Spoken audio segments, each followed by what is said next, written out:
Dr. Phillips, let me bring you in here because you didn't really mince words, rather, about this ride around the hospital by the president, calling it, as we referenced, insanity. Why? Well, I want to be clear up front. Thank you for having me on, and I'm excited to talk about some public health topics on a public health forum. You know, much has been made about the fact that I do work at Walter Reed, but I'm a GW physician. I'm not military, and I've never taken care of the president, right? And so I want to make sure there's no mixed messages about the president's care. He's receiving the best care in the world, and I'm not involved in that.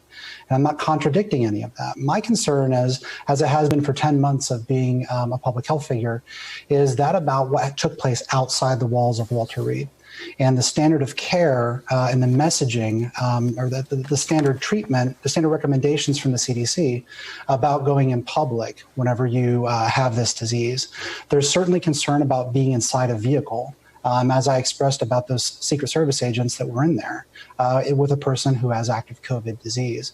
You know, we have the opportunity at George Washington University to care for Secret Service agents of all types. On a daily basis, and their health is important to us. And so when I see something like that taking place outside, I'm really afraid it sends the wrong message, and it puts people at unnecessary risk.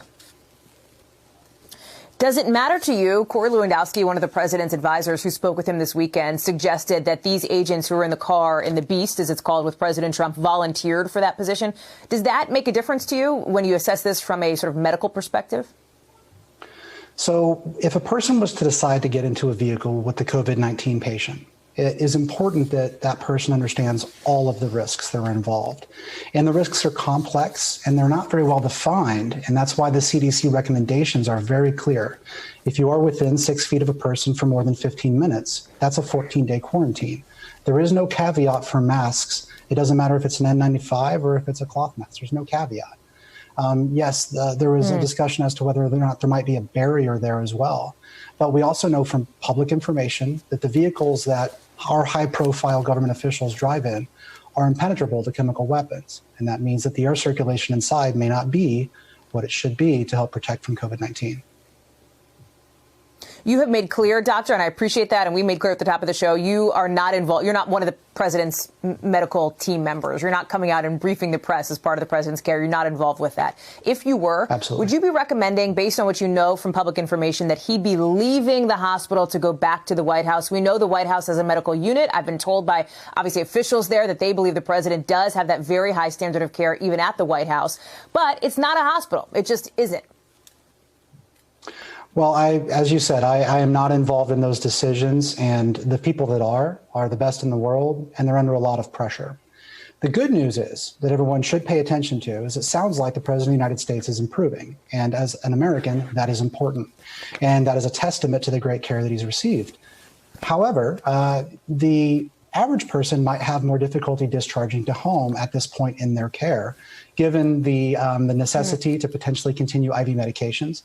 But the White House medical unit is robust, and it's also manned by doctors, PAs, and nurses who are very talented, dedicated military professionals. And they have capabilities there that exceed far and beyond what we would be able to receive at home.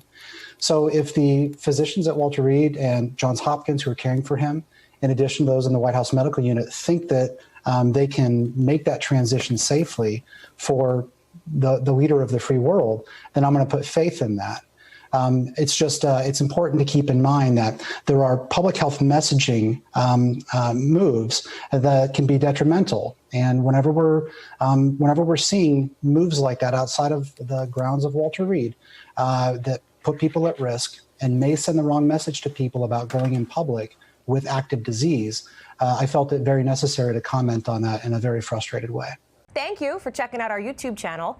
Why don't you subscribe? It's really easy. Just click on that button down there. And for more news from MSNBC, click on any of these videos here for the latest interviews and highlights. You can get more videos from MSNBC with our newsletters. Head over to msnbc.com/newsletters to sign up.